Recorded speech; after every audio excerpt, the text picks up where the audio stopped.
gigabytes. And a geodatabase, that's an ArcGIS database.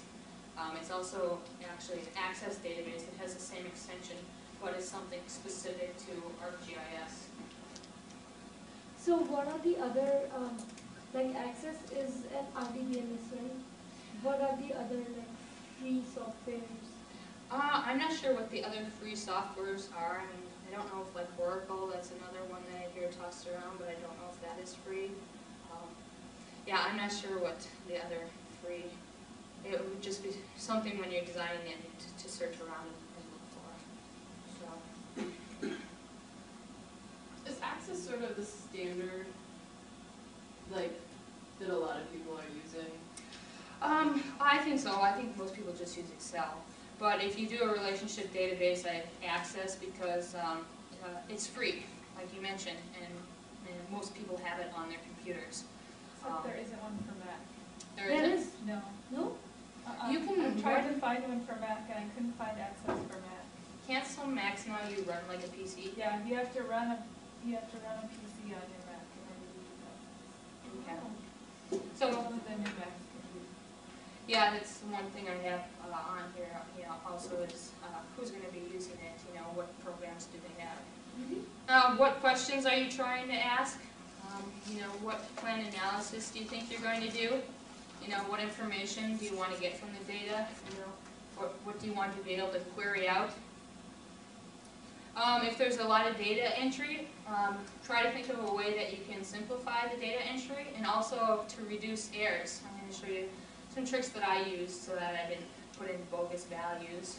Where were you last year?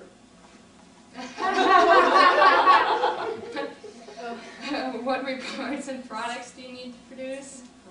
How will the data be analyzed? Like repeated measures, like one of my databases is a repeated measures where I have looking at like survey units, but I have a survey unit for repeated 17 times for each of the years, like 1990 through 2006. So that kind of makes your database set up differently than just, you know, if you were going to take the average or you wanted to, you know, have every multiple records per year for a given survey. So just thinking about that. And who will the users be? Kind of identify and talk to potential people that might be using your database. Do they have access to the database program? And compatibility with data, like similar data, like with the snow and ice. You know, is it going to work with previous snow and ice data? Maybe see how they kind of set it up and you do the same if it's a good example. You know, so looking at similar data. This is the example of the snow data. It's a very poor database. You look at this and it's like, how in the heck do you enter data into this database and how can you really analyze it? You know, it's just a mess. And also, it's very difficult to understand what the columns are referring to. And even the metadata for this thing doesn't really explain, you know, what each SWE is and, you know, what the different dates, what E/ST means, stuff like that. So just an example of bad. And this is a better example. This is the same data that someone went through and put into an Access database, and they have a form there where they can enter their data.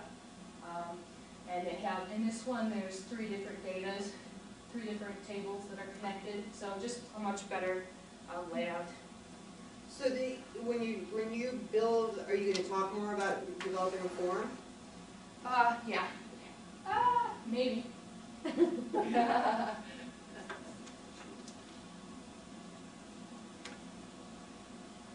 screen is blank.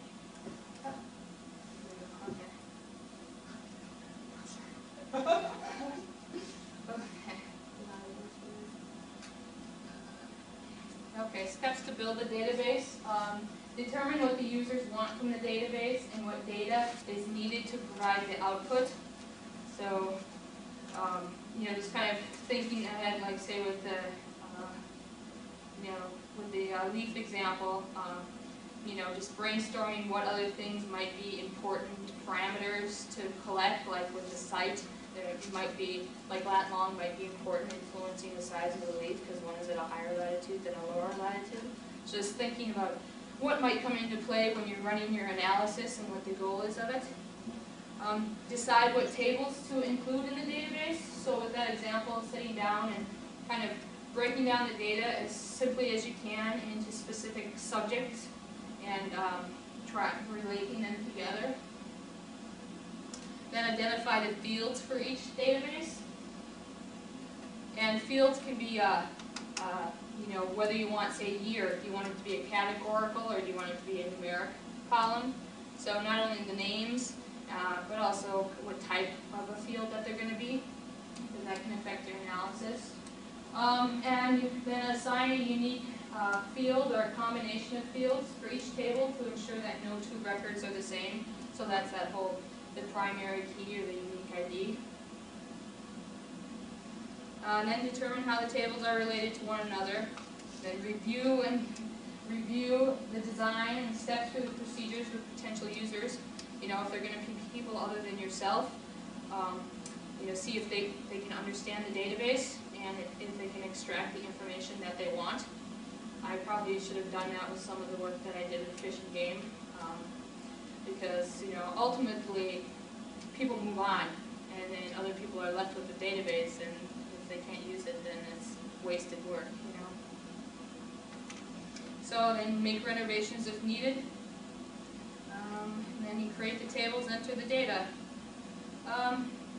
This is normalization, and it defines a set of methods to break down tables into a unique issue. So a table is only one thing, and you can use this, the SQL, that's just kind of the background language that Access uses, just kind of using codes to move things around. Also, by keeping your tables down to one thing, that means, like I mentioned before, you make a change in that single table and it will update your other tables. Like for the allele length, I had one table that represented my primers and had their allele links with it, so when I found that mistake, I just made a change in that one area and it updated elsewhere. And also, it saves storage space, and it also makes sure that dependencies are correct. So your unique ID, the columns that are in the table, they should basically kind of be dependent on the unique ID of that table. This is an example of core normalization, where here you have UCU, and then I have the size of the UCU and different fires. But you take a look at this, and What's a UCU? uniform coding unit. They're drainages, little polygon drainages that they use for roof surveys. So yeah, that's what that is. So it's just basically a polygon survey area. So there are always four fires. The blank areas, data hasn't been entered yet, or there isn't a fire.